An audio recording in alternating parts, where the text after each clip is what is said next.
Слова Аллаха Субхану Тааля из суры Аль-Бакара. Аллах Субхану Тааля говорит, кто знает суру Аль-Бакара? Никто не знает наизусть начало.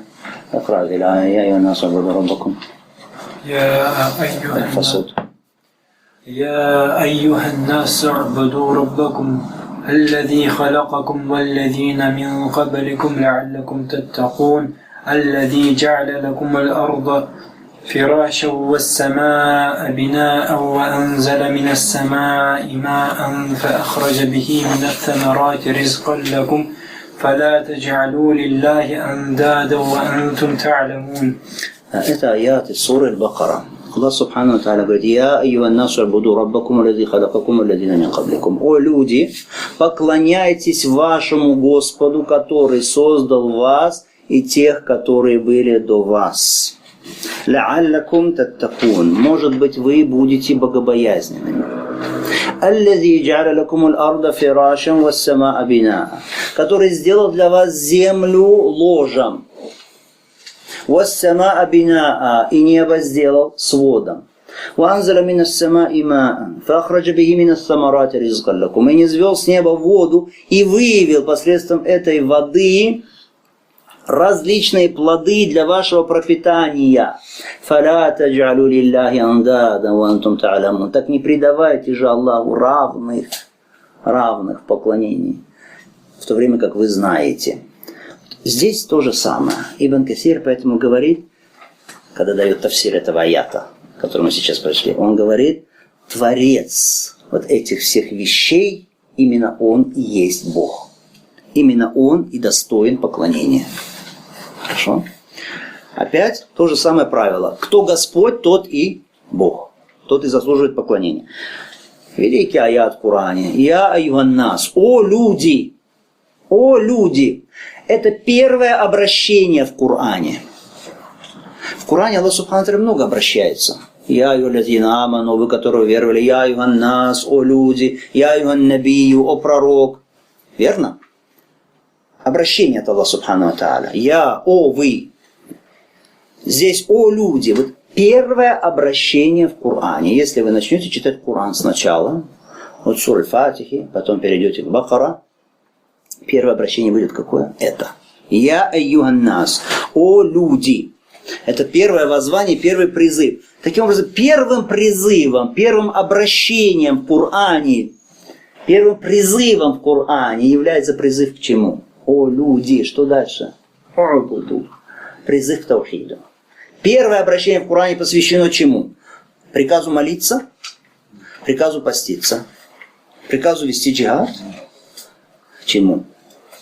Таухиду. Первое обращение посвящено таухиду. Поклоняйтесь дальше. У'буду раббакум. Поклоняйтесь. Что такое в Коране поклоняйтесь? Ибн Аббас что сказал? Таухид. Исповедуйте таухид. Делайте Аллаха вашим единственным Богом, которому вы поклоняетесь. Посвящайте только Ему все внутреннее поклонение и внешнее, и сердцем, и языком, и органами. У'буду, поклоняйтесь Аллаху, раббакум, вашему Господу. Почему? Почему поклоняетесь? Почему только Ему поклоняетесь? Таухид делаете. Потому что Он Господь. Потому что Он ваш Господь. И дальше второй ответ. Аллади халакакум, который создал вас. Почему поклоняетесь только Аллаху? Исповедуйте таухид. Потому что Он вас создал. Валладина мин кабликум, и всех тех, которые до вас были, все ваши предки, и все люди, все созданы им, все создания. Валладина мин кабликум, ла'аллакум таттакун. Может быть, вы будете богобоязненными, то есть выполнять приказы Аллаха, оставлять Его запреты. И дальше сказано, «Аллази джа'аля лакум аль-арда фираша», который сделал для вас землю ложем. То есть вы можете спокойно передвигаться по земле, жить там, строить дома. «Вас-самаа бинаа», а небо сводом защищающим. Хорошо? Сводом. «Уанзаля мина ас-самаа'i ма'ан», извел с неба воду и вывел посредством ее плоды для вашего пропитания. Это Аллах здесь, Субхану ва Тааля, что упоминает? Упоминает все здесь милости, проявления господства своего.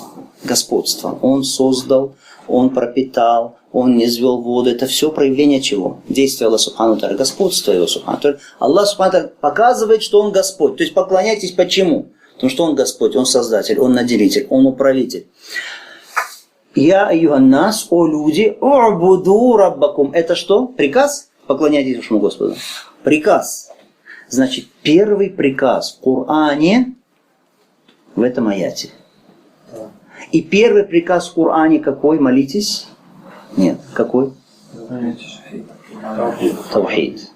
Если читать Коран от начала, мы не видим никаких приказов от начала. Да? Видим Фатиха, потом видим Бакара, описание 3 групп людей. И потом только первый приказ. Этот приказ о чем? Этот приказ о таухиде. Приказ поклоняйтесь вашему Господу. То есть посвящайте Ему одному поклонение, исповедуя таухид. Вот это все доказывает важность таухида. Более того. И первый запрет в Коране, это запрет на что? Запрет на ширк.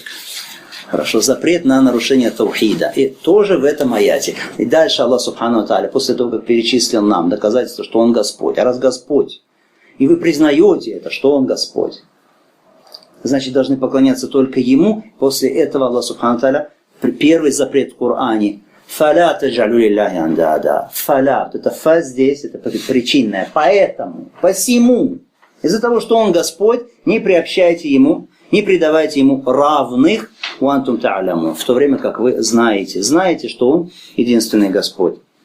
В начале суры Бакара Аллах Субхану ва Тааля разделил людей на 3 вида. 3 вида. Пусть Аллах Субхану ва Тааля сделает нас из первого вида. Аллах Субхану ва Тааля называет сначала, упоминает о верующих. Залика китабу ла райба фиhi худан лиль муттакин. Это Писание, нет в нем сомнения, руководство для богобоязненных. Потом идут описания, аяты, посвященные описанию кого? Верующих. Затем Аллах Субхану ва Тааля переходит к описанию кафиров, неверующих, мушриков, неверующих, упоминая 2 аята, посвящая описанию мушриков. 2 вид. 3 вид – мунафики, лицемеры. О них Аллах Субхану ва Тааля говорит больше, чем о других. То есть описанию мунафиков, лицемеров Аллах посвящает больше, чем описанию верующих и неверующих. Почему, мы поговорим с вами на следующем занятии. А затем Аллах Субхану ва Тааля, описав все эти 3 группы, объединяет их всех в одном обращении. Я юганнас, о люди. Потому что все эти 3 группы, они входят в понятие люди. О люди, это обращение и к верующим, и к неверующим, и к лицемерам. О'буду раббакум, поклоняйтесь вашему Господу. Почему? Потому что Он единственный Господь. Кто является единственным Господом, тот является единственным Богом. Потом приводит доводы Аллаха Субхану ва Тааля на Его единственность в господстве. И это что? Это вот тот самый аргумент от Аллаха против кого? Против мушриков, против неверующих.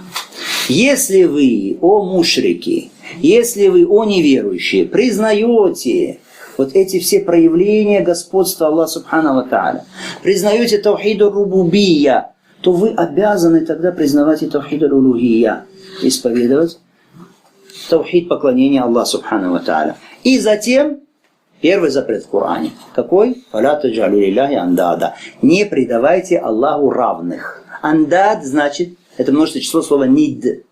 Нид – равный. Нид – это масиль, это шаби, это надир. Это объяснение, что такое нид. Нид, запоминайте, это шаби, масиль, надир. То есть похожий, равный, подобный. Это нид. Не делайте Аллаху равных, похожих, подобных, то есть те, которые наряду с Аллахом чего-то получают из вашего поклонения.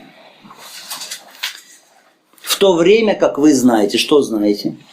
Что вы знаете? Вы знаете, что Аллах единственный Господь, значит, вправе начать его поклонение, он также должен быть единственным Субхану ва Тааля. Если посвятил хоть один раз что-то из поклонения, внутреннего или внешнего, не Аллах Субхану ва Тааля, то становишься, алиязу билля, пусть упасет Аллах Субхану ва Тааля, мушриком, неверующим. Принес жертву человек, мы сказали, хотя бы муху одну, не ради Аллаха Субхану ва Тааля, такой человек мушрик, совершил большой ширк. зарезал с любовью, возвеличиванием, с любовью, возвеличиванием, как поклонение. Животное не для Аллаха, для святого, для угодника. Становится человек мушриком, да упасет Аллах субхану ва тааля. Внимательно, мы сейчас говорим с вами о деянии, что это ширк. Это не значит, что нужно проводить разницу между деянием и совершившим деяние. Деяние однозначно это что?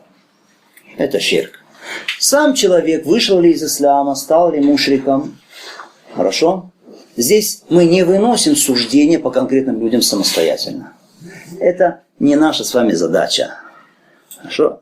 Не наша с вами задача и не наши с вами полномочия кого-то из мусульман, если он совершил что-то из ширка, даже если из большого ширка, что мы можем так взять самостоятельно и выводить человека из религии.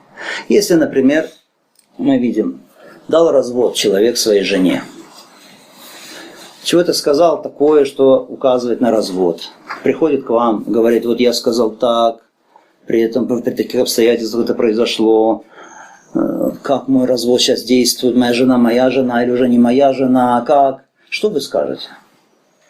Что вы скажете? Скажете, да, твоя жена, или скажете, нет, не твоя жена? Нет, вы скажете, вот надо пойти к алиму, пойти к ученому, или пойти к судье, кадию, да, к человеку знания, и он только вынесет действительно здесь решение и разберется, вышла ли жена из замужества, то есть перестала быть твоей женой, вышла ли уже за рамки брака с тобой, ты скажешь, иди. А здесь вопрос не выведения из брака, здесь вопрос выведения из чего? Из дина, из религии вообще. Хукм, что человек вышел из ислама вообще. Поэтому как ты можешь спокойно сказать, да, я сейчас приму решение и скажу, это человек мушрик уже. Нет, ты что обязан сделать?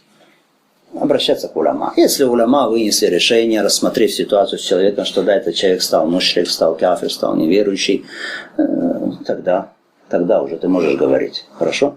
И можешь говорить когда? Когда в Коране и Сунне про кого-то сказано, что это кафир, мушрик. Хорошо?